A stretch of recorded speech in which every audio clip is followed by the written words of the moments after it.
Hey folks, when I'm editing a video, there's one thing that always gets boring fast. Transitions. You get regular dissolve, wipe, slide, and those can get kind of boring.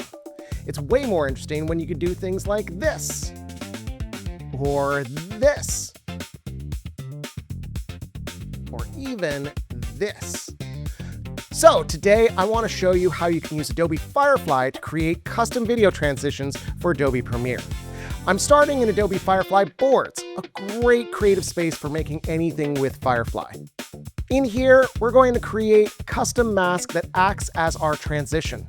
So I want to create an image that goes from white to black, but in a creative way. I'll head down to Generate Video, and I'll pick the Firefly video model, which I found really works well for these sort of things. Then I'll select the first frame, and I'll choose my white image. And for my last frame, I'll choose my black image. And now it's as simple as typing in a prompt. For example, start with a solid white, then have black triangles fly in and fill the scene.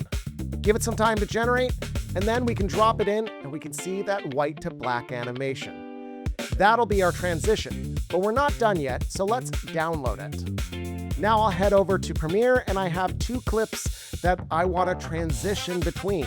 First, I'll drop the transition video I generated onto a higher video layer. To adjust the speed of the transition, I'll grab the rate stretch tool and stretch it to the speed that I want. Next, I'll move my transition clip up one layer and bump my first video clip up a layer too. Then I'll move my second video just below those others. Next, I need to cut my first video clip where the transition starts. So I'll grab my razor tool and slice it there. That way, the effects that I'm about to apply to that video only apply during the transition part. Then I'll head to my effects palette, search for Track Matte key, and drop it onto my first clip.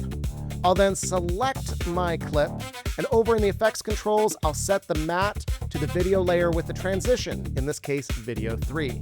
And I'll set the composite to Matte Luma. Now when I play it back, we get this cool triangle transition between the two clips. Pretty cool, right? And to help you get started, I'm sharing a free Firefly board with instructions and some examples for you to play with. Give it a try and let me know what you think.